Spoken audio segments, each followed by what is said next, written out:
So a lot of times we're placed in these environments and we're despising or detesting the very environment that God has placed us in to condition us to bring a dominion in our lives, but also to help others gain dominion in theirs. We will never have dominion and authority over what we have judgment towards. And I had heard a minister saying how you'll never gain authority over an area that you have judgment towards. For example, if you're despising something or you've been in a situation for so long and you begin to despise it or murmur concerning it or bicker concerning it, you begin to detest it, you begin to judge it, you've in your mind you've made complaints.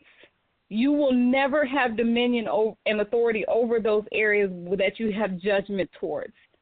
So if you're in a situation or if you're in an environment and your heart has begun to judge that situation, or if your heart has begun to despise that situation or that environment, you will not gain authority over it in that state.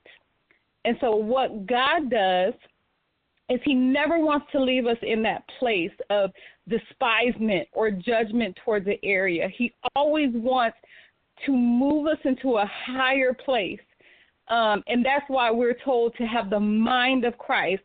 One of the greatest messages that Jesus shared with his disciples was him and the Father being one.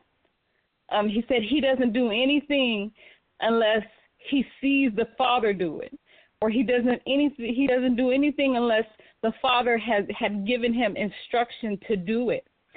And so we likewise have to gain the mind of Christ, become one with God, be in such a place of abiding in God that we can begin to look at these situations and look at these environments and look at these places, these areas that God has placed us in so that we can walk in dominion in those areas.